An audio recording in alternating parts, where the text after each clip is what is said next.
put them on blast. We don't give no hot takes, only talk facts. We're giving all our devotion, riding high on this wave of emotion. Going all out, yeah, cause this is our time. No, ain't no stopping us till we reach the finish line. All in, we came here to win. We're gonna give everything. S-I-C-K on the run. S-I-C-K, sick, sick. On fire, we're ready to fight. We'll bring the house down tonight. S-I-C-K on the run. S-I-C-K, sick, sick. Play it on the car ride, play it when you lounge. X and O, you know that we can hold it down. Shout out to my man Sammy, got it off the ground. And to all the listeners tuned in right now, got debates, analysis, and speculation. This is sports talk for the new generation. You know where to find us, got a reputation. Sick podcast, your #1 sports destination. Giving all our devotion, riding high on this wave of emotion. Going all out, yeah, cause this is our time. No, ain't no stopping us till we reach the finish line. All in, we came here to win. We're gonna give everything. S-I-C-K on the run. S-I-C-K, sick, sick. On fire, we're ready to fight. We'll bring the house down tonight. S-I-C-K on the run. S-I-C-K, sick, sick. S-I-C-K, it's the sickest podcast. Tune in for the audio, or you can even watch back. Giving players all the props, or put them on blast. We don't give no hot takes, only talk back. S-I-C-K, S-I-C-K, S-I-C-K, S-I-C-K, S-I-C-K, S-I-C-K, S-I-C-K. All in, we came here to win. We're gonna give everything. S-I-C-K on the run. S-I-C-K, sick, sick. S-I-C-K, it's the sickest podcast. Tune in for the audio, or you can even watch back. Giving players all the props, or put them on blast. We don't give no hot takes, only talk facts. We're giving all our devotion, riding high on this wave of emotion. Going all out, yeah, cause this is our time. No, ain't no stopping us till we reach the finish line. All in, we came here to win. We're gonna give everything. S-I-C-K on the run. S-I-C-K, sick, sick. On fire, we're ready to fight. We'll bring the house down tonight. S-I-C-K on the run. S-I-C-K, sick, sick. Play it on the car ride, play it when you lounge. X and O, you know that we can hold it down. Shout out to my man Sammy, got it off the ground. And to all the listeners tuned in right now, got debates, analysis, and speculation. This is sports talk for the new generation. You know where to find us, got a reputation. Sick podcast, your #1 sports destination. Giving all our devotion, riding high on this wave of emotion. Going all out, yeah, cause this is our time. No, ain't no stopping us till we reach the finish line. All in, we came here to win. We're gonna give everything. S-I-C-K on the run. S-I-C-K, sick, sick. On fire, we're ready to fight. We'll bring the house down tonight. S-I-C-K on the run. S-I-C-K, sick, sick. S-I-C-K, it's the sickest podcast. Tune in for the audio, or you can even watch back. Giving players all the props, or put them on blast. We don't give no hot takes, only talk back. S-I-C-K, S-I-C-K, S-I-C-K, S-I-C-K, S-I-C-K. S-I-C-K. Turn up your volume. Because you're about to listen to The Sick Podcast. With Tony Marinaro. 55 seconds left in the penalty, a minute and 27 seconds left in regulation time. Boston 4, Montreal 3. Lafleur coming out rather gingerly on the right side. He gives it into Lemaire, back to Lafleur.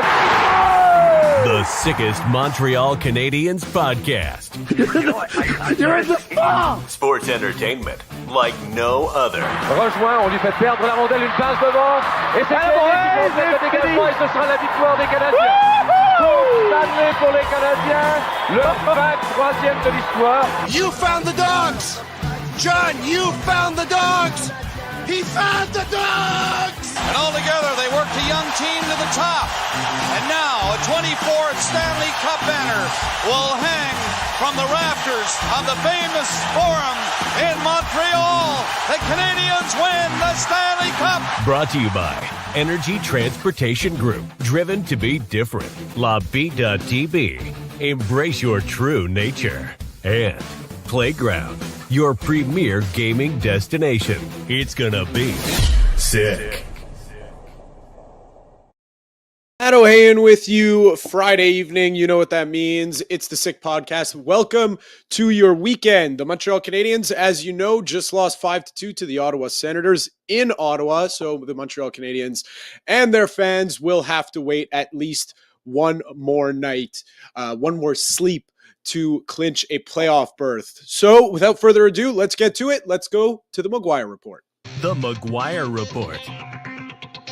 Presented by Vago Italian. Vago Italian has been open for 23 years. Longevity. Not many restaurants have been open that long. Private dining rooms for any occasions, birthdays, engagements, corporate meetings, plenty of free parking after 6. We're open Monday to Saturday evenings, Monday to Saturday on evenings, and Tuesdays to Friday for lunch. Fresh quality ingredients, old world Italian classics with a new Italian twist. Come see Tommaso, the most popular man in Westmount. Pierre, how are we doing? I'm doing well, Matt. How are you doing? I'm doing fine. I'm doing a lot better than the Montreal Canadiens are doing. I can tell you that. Listen, it seemed it's the same old song and dance. Flat out in the first from puck drop, Ottawa had all the jump and the Canadiens had nothing. Matt, I got to tell you, I don't question Marty St. Louis very often, and I think he's done a magnificent job with his team. I didn't understand what he's doing with the starting lineup. You're just putting it on a tee for the opposition. So the visiting team has to put their lineup in first, and he starts with Slavkovsky, Suzuki, and Caulfield. So you know what Travis Green says? Okay, I'm going to play my checking line, and I'm going to have two of my three biggest pests on the ice at that time. One of them's going to be Shane Pinto, and the other guy's going to be Ridley Gregg. And they're just going to go to work, and they're going to get pucks in deep, and they're going to eventually score 28 seconds into the first period. I didn't like that, and I thought the Canadiens were on their heels right from the start of the game because of that.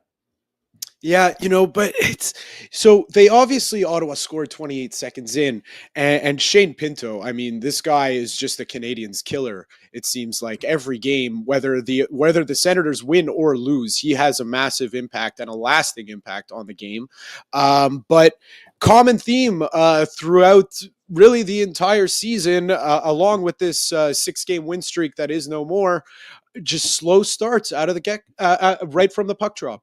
But this is why I'm talking about the lineup that went in, Matt. I mean, to be totally honest with you, I would have started probably Josh Anderson, Brendan Gallagher, and Christian Dvorak. And the reason why I do that, your chances of winning the faceoff are pretty good with Dvorak. They're not going to start the Pinto line, and you're going to be able to probably get your guys to get after some of their guys, especially Gallagher and Anderson, who are going to drag you into the fight. And I think that takes out the potential for a bad start, because that was a bad start. You can't fall behind 2-0 in that building, especially the way Ottawa is playing right now. Yeah, and Ottawa is just, a lot of people were expecting this to be a big party in Montreal, that it was a given because of obviously Ivan Demidov signing. And then, they could have clinched a playoff spot tonight with a regulation win. That doesn't happen. And Ottawa on the other side, they just clinched their first playoff berth since 2017. People are expecting them to have a bit of a letdown game after that. Doesn't happen. Ottawa says, no, we're carrying our pace of play right into the playoffs. We're going to keep playing. We're going to keep pounding you. And we saw it happen on the ice. And I agree with you. I think they should have started with that Gallagher, Dvorak, and Anderson line because they've had massive success against Ottawa this year. And it was pretty apparent right from their first shift. Josh Anderson was a man on a mission. This was the Josh Anderson that Marc Bergevin went out and signed or went out and got in a trade all those years ago. That was the one that was advertised tonight. He's been playing really well this season as a whole, but my God, this guy was a wrecking ball tonight. Yeah, no, he was good. I thought Brendan Gallagher was good. I thought Dvorak was good. There was a lot of courageous efforts too. I mean, there were some guys were better than others, but I thought there were a lot of guys that tried to pull the rope in the same direction. The problem is you get on your heels with a bad start. You're down 2-0 on the road. It's not like you're in Montreal, even though there were a lot of Canadiens fans there.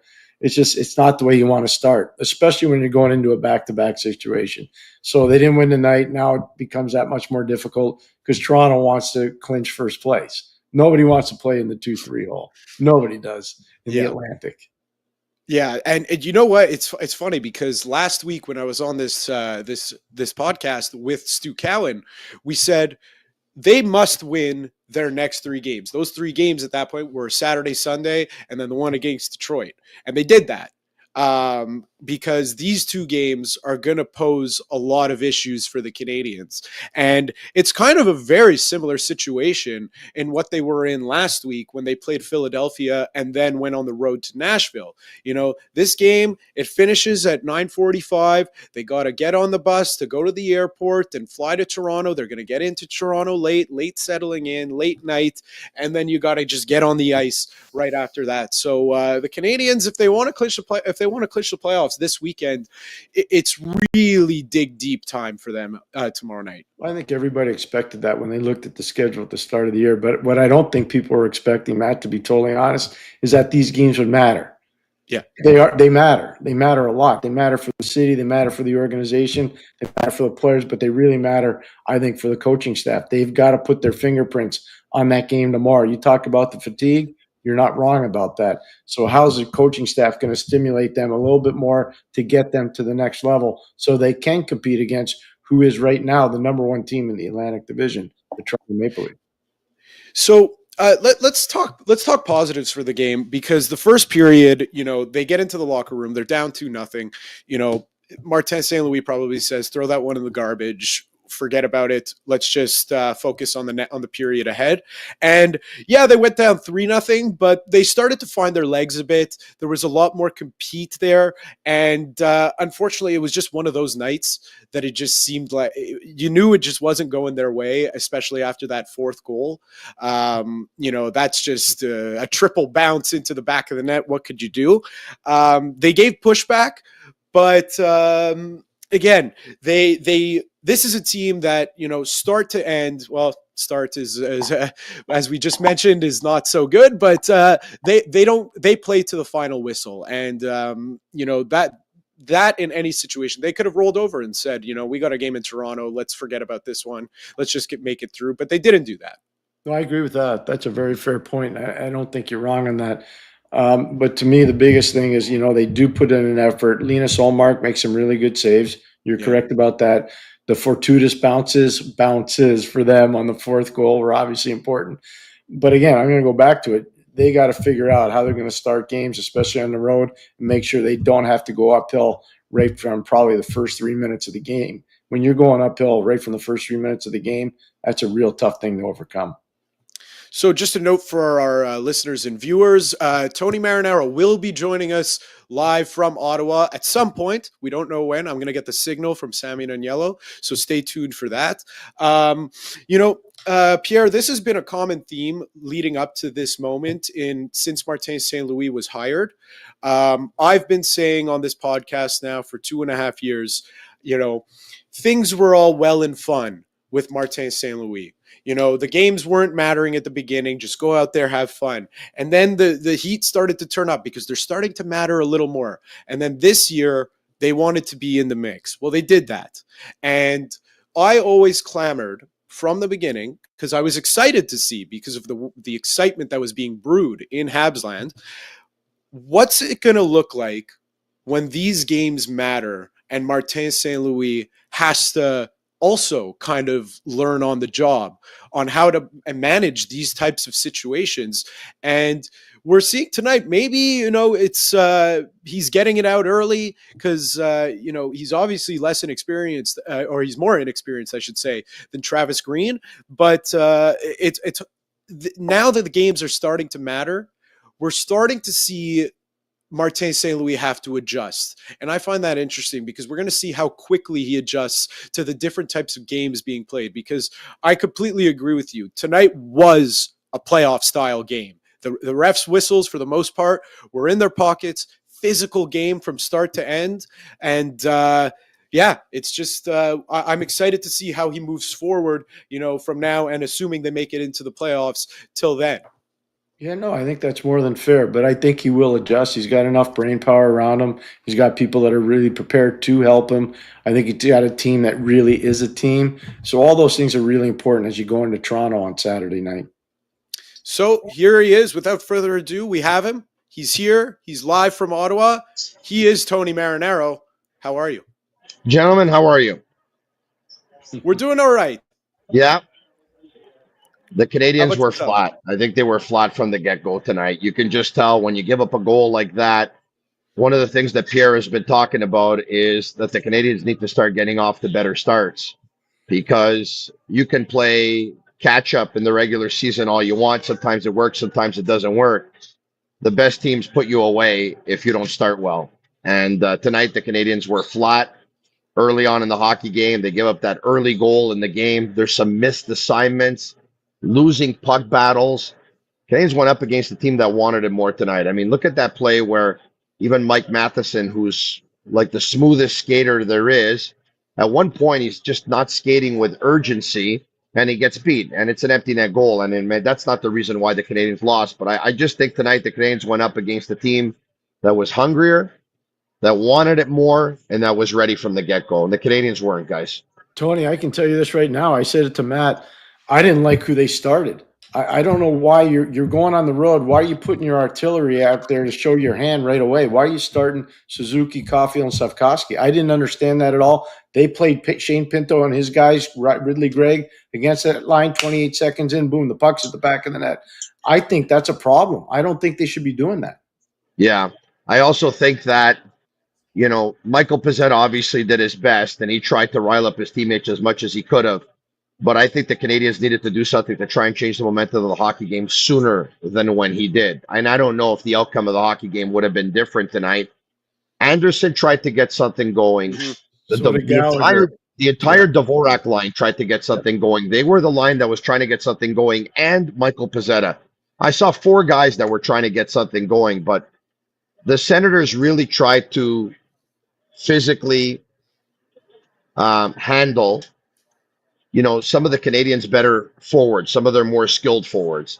And it was a game. Remember that game that they had here in Ottawa on February 22nd, when a couple of days before, Uri Slavkovsky told Anthony Martineau, it's funny you're talking to me about Brady Tkachuk, because I just came out of a meeting with Adam Nicholas and we were looking at videos of him, and I want to be able to play like him. I like him. I like the way he plays.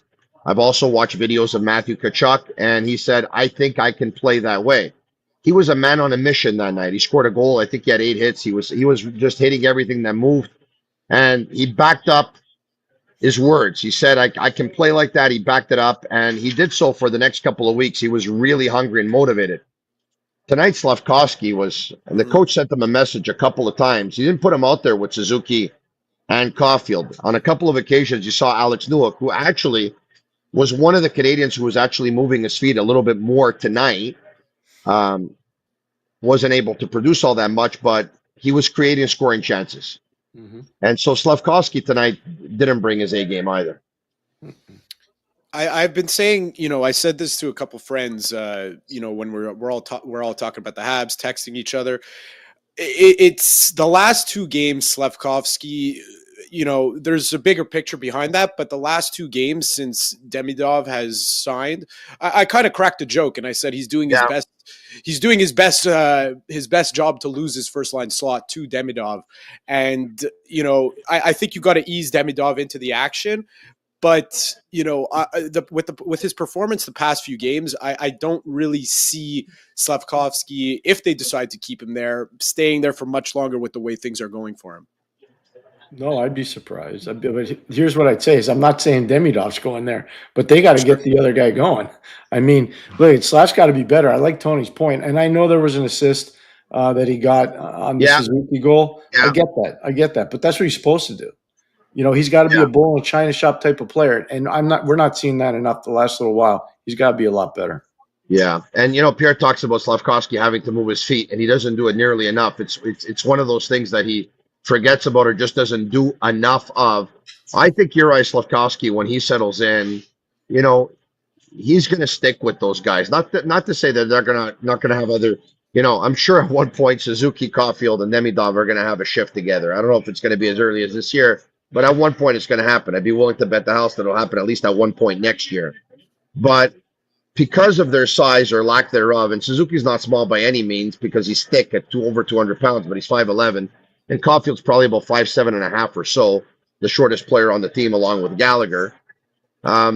Slavkovsky could be the perfect complement to that line when he's going, guys. So I don't know if they're going to change that. What I do know is this. You had a team who had a couple of days here to be able to recover because Marty St. Louis talked about the fact that he thought his team was tired last game, playing their 5th game in 8 nights. This one came several nights later after playing on Tuesday. They end up playing on Friday. Ottawa's not very far in terms of travel, and yet they look like a tired team. This team has to make a couple of changes in the lineup tomorrow. Not only for energy, but also in terms of getting everyone's attention again. Heineman wasn't in the lineup tonight, and neither was Arbor Jacki. And I can tell you a story, by the way, of Heineman. A buddy of mine ran into him tonight, and he was walking to the rink. My buddy told me it's a good 20-minute walk, and he saw Heineman, and he offered him a lift, and he goes, "No, I want to walk." And obviously, he was not in a very good mood because he would have wanted to play in a game like this. I mean, who doesn't? And you see another player that's set to come in a couple of days. I mean, everyone wants to get back in the lineup, right? They don't want to lose their spot, but I think after what we saw tonight, Heineman and Jacki can inject some energy into the lineup tomorrow night in Toronto, guys. I agree with that. I think Jacki should be in. Struvel's been very improved, and he did some good things, but he also had a tough night in certain situations. He did, yeah. I felt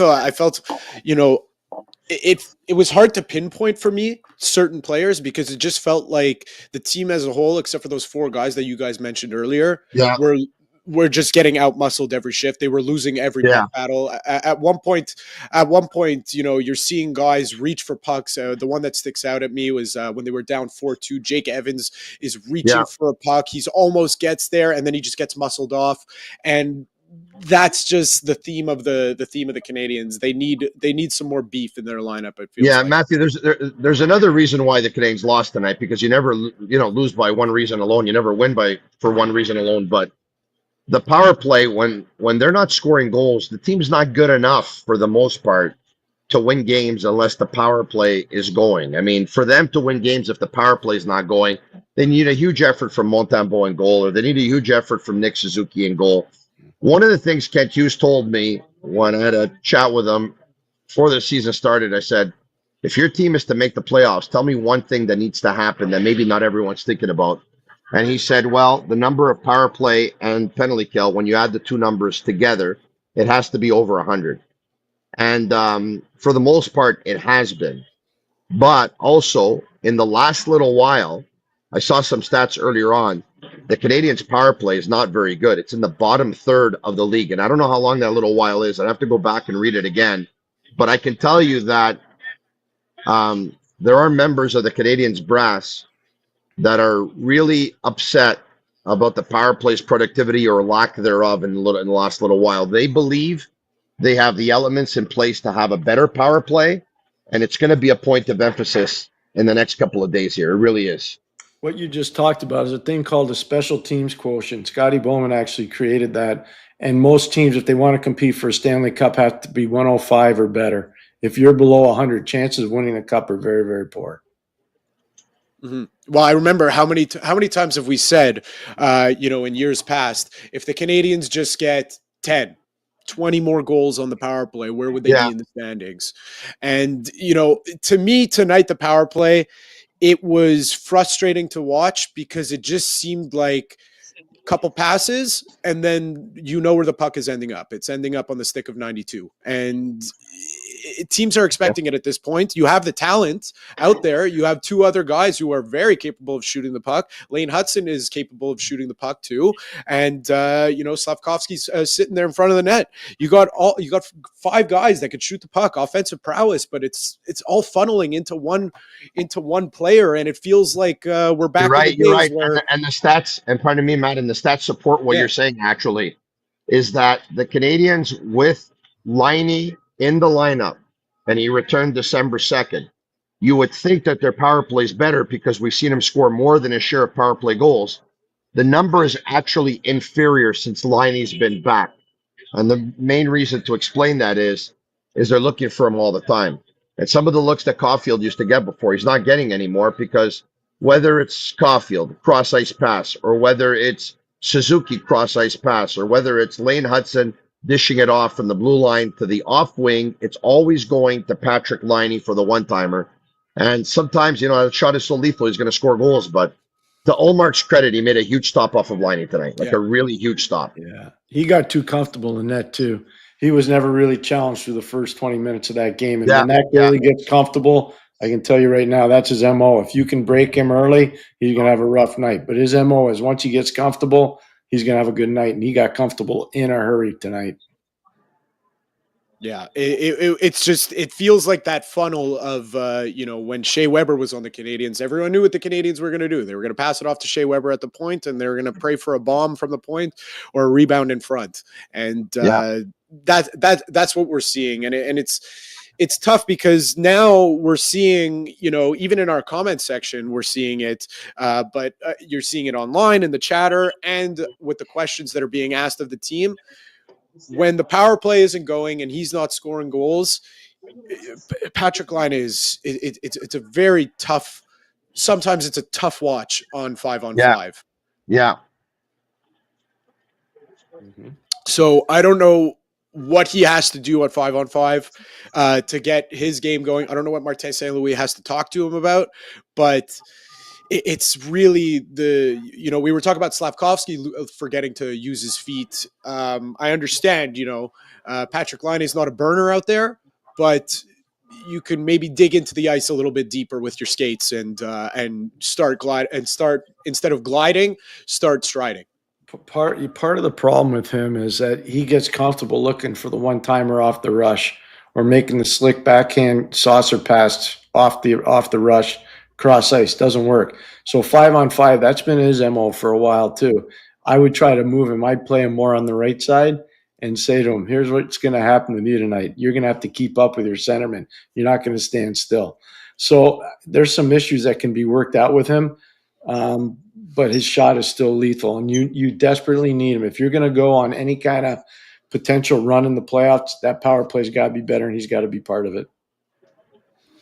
Tony, we got to show you one last thing because I know you got to go. Sammy, pull it up. Tony, look at the hard work. That's hard work paying off. What is that? Let me see. Let me put on the glasses for that. Who's at number 3? Those are podcast rankings for hockey podcasts. Who's at number 3? I thank you for that, Matt. But here's the deal. Whether it's radio, whether it's television, whether it's podcasting, whether it's professional sports, whether it's anything in life, really, Pierre McGuire can tell you this because he's got more experience than you and I. It's not a sprint, Matthew. It's a marathon. So, what happened yesterday is yesterday. Today's another day. But thank you for that. I appreciate it. But you know what? Never satisfied. We got to be never satisfied. Well, that's it. The sick army just keeps getting bigger and bigger. So let's keep on going to work. Thank you very much. Appreciate it. Tony, travel well. Thank you. Tony, safe travel. I'm actually going to stay overnight, Pierre. Oh, good. I'm going to stay overnight, and I think we're going to just go check out the casino Lac Limi now a little bit, and then we'll. That's it. Hey, the last just to walk around a little bit. The last time I was at Lac Limi Casino, I won $100 in 5 minutes, and I walked right out the front door. I said, "That's my 5 minutes. It's up." Yeah. Tony, enjoy. I'll win. I'll win tonight, Matt. You know why I know I'm going to win? Because I'm not going to play. Have a great night. There you go. Tony, thank you very much. The Sick Podcast is brought to you by Energy Transportation Group. Energy Transportation Group is a leading full-service logistics provider serving all of North America, driven to be different. Are you looking for the ultimate entertainment destination? Playground is your ticket to nonstop thrills. Experience heart-pumping game action with a world-class poker experience. Playground is the 2025 winner of the Fan Choice Best Poker Room at the Global Poker Awards. Indulge your taste buds at our incredible restaurants that let loose with live music and electrifying DJs. Enjoy unmatched customer service just minutes away from downtown Montreal, right across the Mercier Bridge. Why settle for ordinary? We're also brought to you by La Bittt Tibi beer. La Bittt Tibi has launched their new Ultra Lager, a refreshing, thirst-quenching beer, perfect for those nice spring days with only 90 calories, 2 grams of carbs, 4% alcohol per can. Available in packs of 6 and 12 in grocery and dépanneur stores across the province of Quebec. Ultra light and ultra refreshing. We're also brought to you by Betway. Go all the way with Betway and get a free bet up to $200 if your first bet loses. Scan the QR code on the screen or click the link in the details section to create an account and redeem your welcome offer. Offer is available only for new customers. Terms and conditions apply. Offer is not available in Ontario. You must be 18 years or older, and please play responsibly. Now, Pierre, I know this is a Montreal Canadiens podcast, but you know, we got to tip our cap to the Ottawa Senators. I mean, they played a really tough physical game. And to me, this game was them sending a message to whoever their first round opponent is saying, we don't take nights off. You want to see how we play? This is how we play. We grind you down. We outmuscle you. We chase after pucks. We don't give up puck battles, and we finish every hit. And, they're going to be a scary, scary team heading into the playoffs. Oh, especially if they get Brady Tkachuk back. No, they've done some really nice things there. Jake Sanderson's gone to another level. Tyler Cleven's become a big force on the left side. Tommy Shabbat's not a number one guy. He's playing in the 3-4 role now. That's much better for him. He's one of the elite guys at that position. You know, obviously Shane Pinto in the 3-hole is outstanding. You saw Batherson get robbed on a one-timer on a power play. He's a legitimate scoring threat. Adding Dylan Cousins at the trade deadline for Josh Norris was huge for them. David Perron brings Stanley Cup pedigree to the dressing room. They don't have a lot of that there. There's a lot to like. Nicky Jensen comes over first from Detroit, then in Washington, comes up to Ottawa. He's going into this is a contract year for him, so he's playing well. There's a lot to like there. There's a lot of work that went into building that team.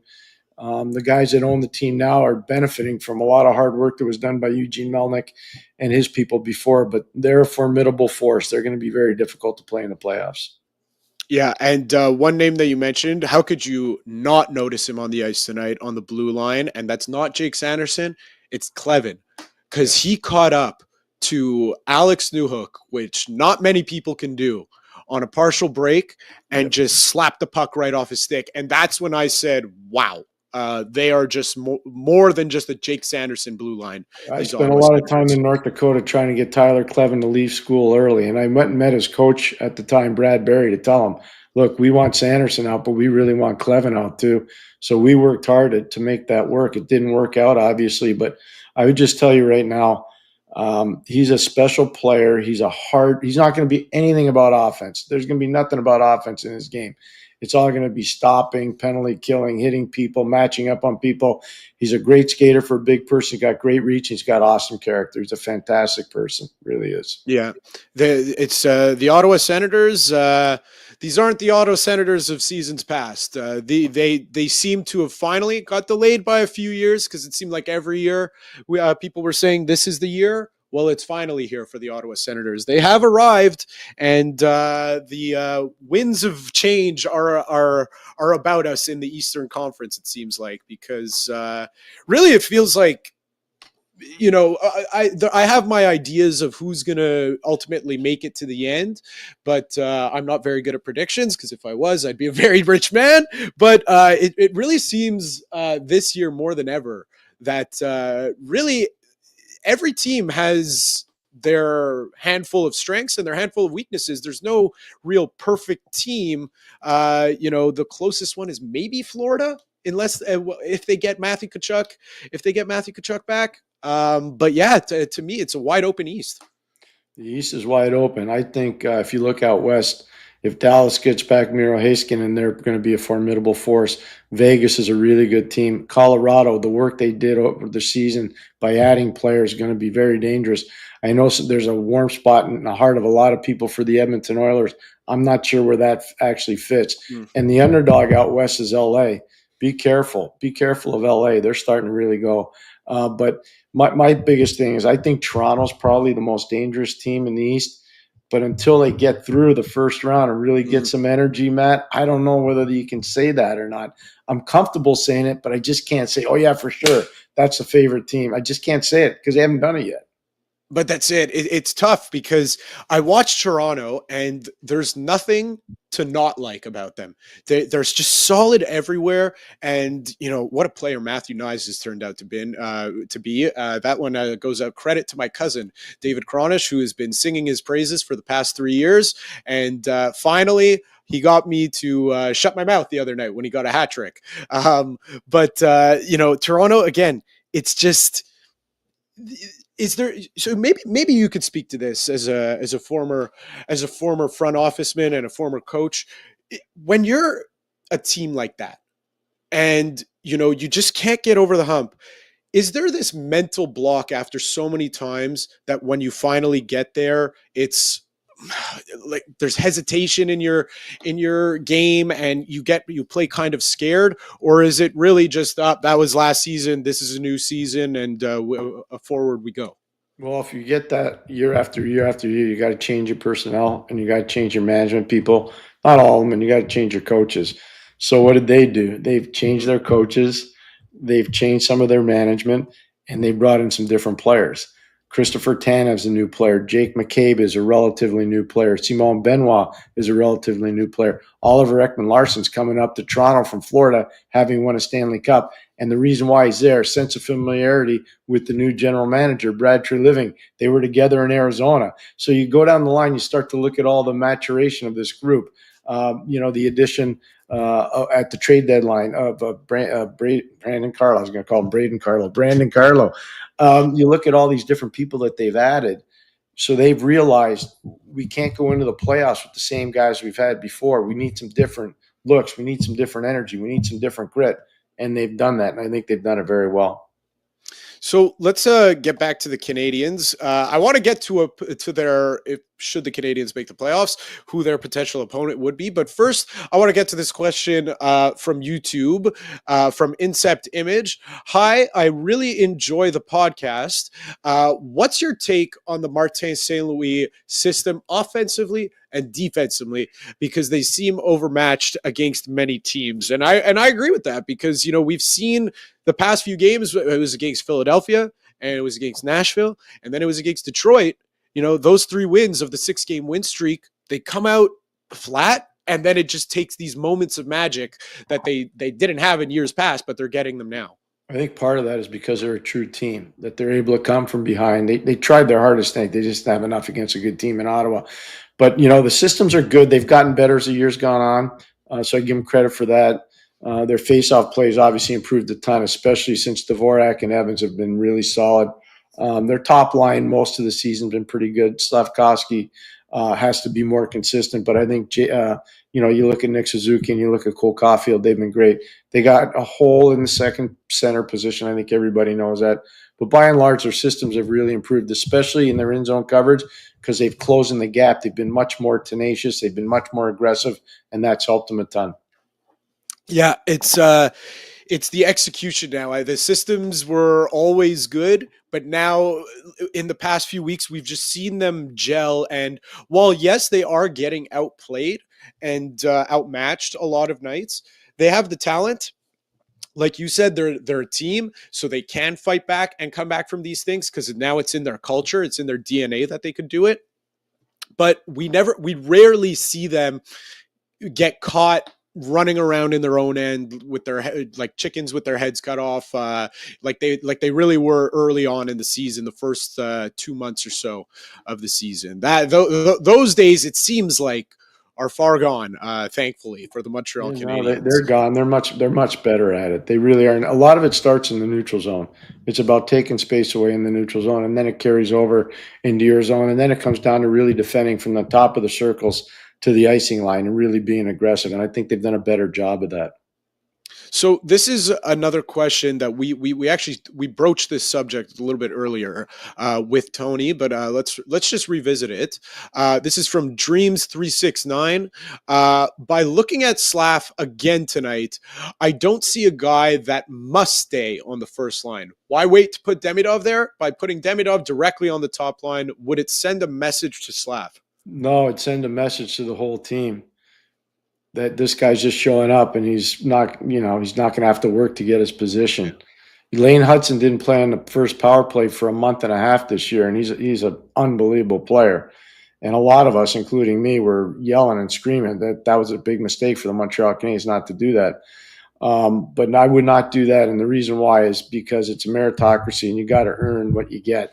And until he goes out and earns what he gets, what he's done in the KHL doesn't matter to these players in the dressing room. These are guys that have stuck together. They've battled together. They've made themselves a formidable force. They got a chance to make the playoffs. They don't need an outsider coming in and just bouncing a guy out of the lineup. I don't think that'd be very popular in the dressing room. Yeah, and this team, it's since Kent Hughes and Martin St. Louis have come in, it really has been a true meritocracy. That's one of the things that they promote so much, and why this team and why so many players have been developing so well is the internal competition on the team. I find it, and that's really been a driving force for so many of these players that have been getting better and better as the season rolls along. I want to talk one more. Take one more question, and then we're going to go to I want to talk a little bit how the Canadiens, should they make the playoffs, how they would match up against the Washington Capitals. So this one's from Theodore. What are your thoughts on Oliver Kapanen? Oliver Kapanen, he's a good player. He had a tremendous season in Timrå in the SHL and the Swedish Hockey League. He's looked very comfortable whenever he's played here. I don't think his primary time for the Canadiens is going to be this year. I think it's going to be down the road. But no, he showed very, very well. To be a point-a-game player in the SHL is a really hard thing to do. And for him to have done that this year, that says a lot about the way he's played. Is the SHL like the KHL where they only count primary assists? No, they count two, but it's hard. It's a really hard league to score because it's hard to get to the net. The rinks are big. In the KHL, they're playing on a lot of NHL-sized rinks. In the SHL, they're still playing on international rinks. So it's really hard to get to the net. So let's move on to playoff talk, because how could we not? The Montreal Canadiens are still sitting in a playoff spot, despite what this game may say. They are right now, as it stands, a playoff team. And if the playoffs started right now, they'd be playing the Washington Capitals. And Pierre, this is an interesting one for me because so many of my friends, when we talk hockey, how could you not get excited about the Montreal Canadiens? Most of us are Habs fans, so we're excited. It's the first time this team has been in the playoffs, in a playoff spot since 2021. And they said Washington is playing in over their head. They put all their energy into getting Ovechkin the scoring record, and they could take them no problem. They're weak in goal and the goaltending position, and this is giving it's the same vibes as 2010. And then last night happens. I'm sitting at my friend's wife's birthday. We got the TV on. We're watching the Washington Capitals play the Carolina Hurricanes, and we're watching Alex Ovechkin, who maybe he is first in NHL goal, the number one goal scorer in the NHL, but he's also the number 3 hitter in the NHL's history.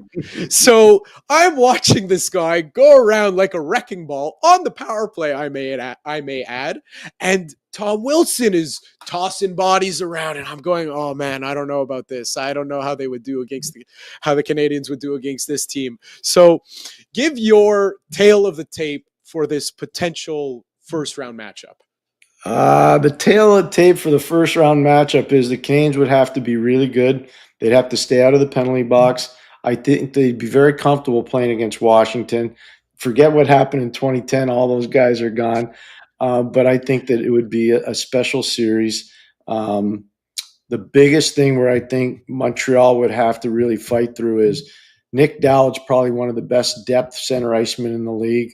That could be a bit of a problem for Montreal. He's a big guy. He can really skate. He's got a lot of savvy. So the face-off game that Montreal's been pretty good at with their depth guys, that could go away. That's one thing that I'm really worried about. But when you look at it, it's hard to handicap except to say everybody says Montembeault. Those guys in Washington haven't won anything as starting goalies. Charlie Lindgren hasn't won anything. Logan Thompson, he's been part of winning, but he wasn't the guy. So, you look at it, it's a different kind of a deal. It's a way different kind of a deal. And you have to excuse me for not giving a thorough answer. Sure. I'm watching a minor league game, and I just watched my kid score the winning goal for Minnesota's farm team. So I apologize for that in overtime. So it's a pretty cool thing. So that's yeah. Absolutely no need to apologize for that. That's awesome. Congratulations. I got games going everywhere. You know what? I would love to one day just see your setup. I just want to see what's going on in the lab. I imagine it as Mrs. McGuire is in charge of the lab. I'm the beneficiary of her hard work. So that's amazing. Yeah. That's amazing. I imagine it. Pierre, have you ever watched NFL Red Zone? I have actually. And you know what's funny? It's great you bring that up, Matthew. I used to work on a show with the late Darren Detition at TSN. It was called NHL Tonight, okay? And it was late.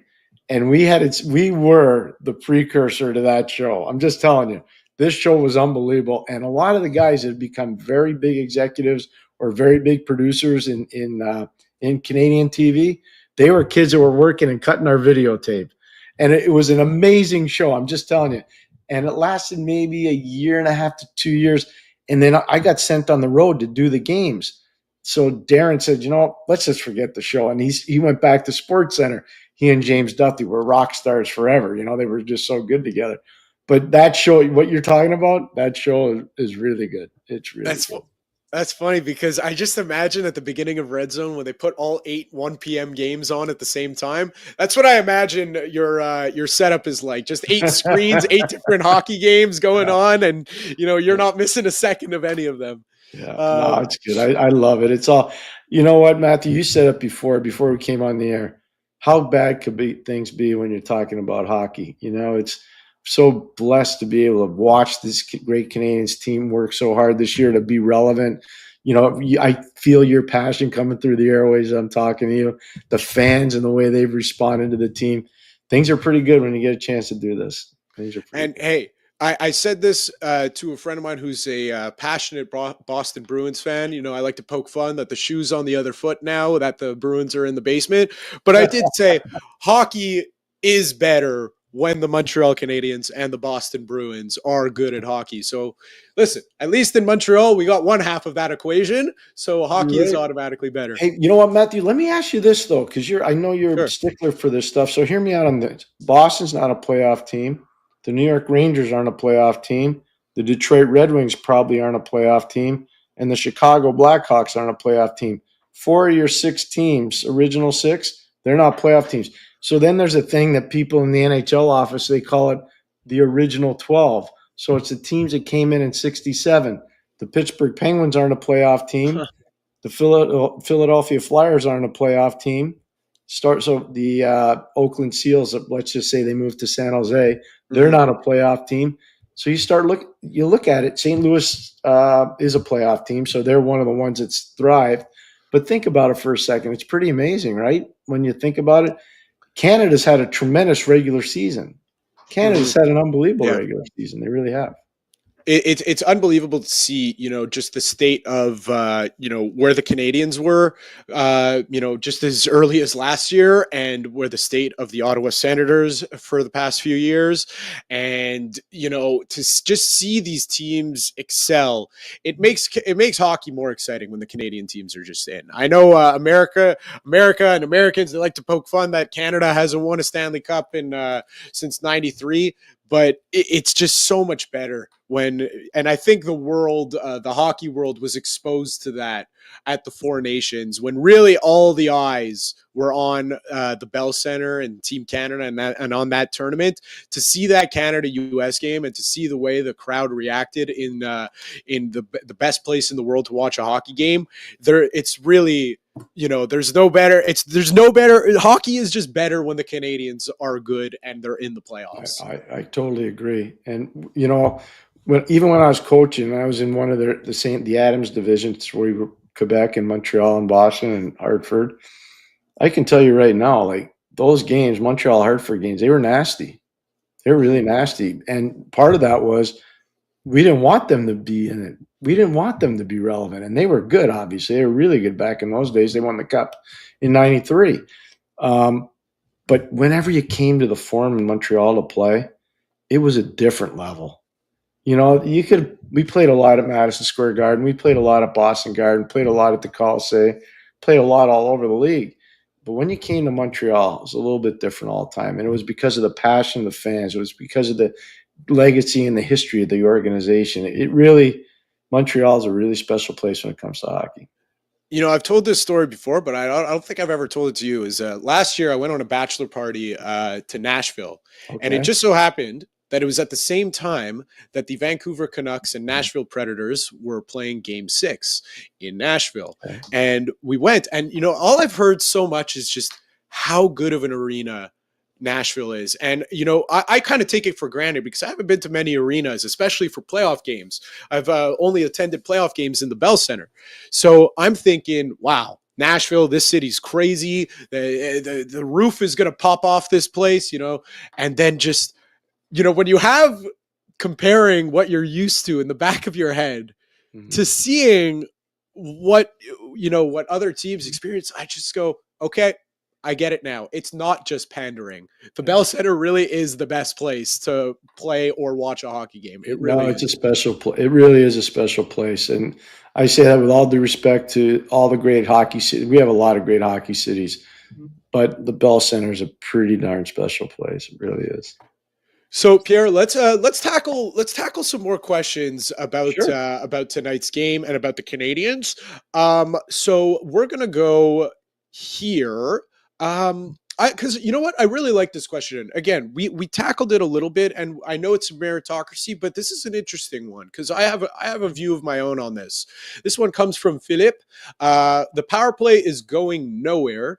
Do you guys put Demidov right from the start? No. Again, Philip, no disrespect. I think it's a very valid point, but you got to earn that stuff. And if they just put him in there right away, I think it's going to hurt the chemistry. This is a team. The reason why this team is doing so well, they believe in one another. Sure, they would love to get some outside help. This is like a trade deadline acquisition after the trade deadline, but let him earn his spot.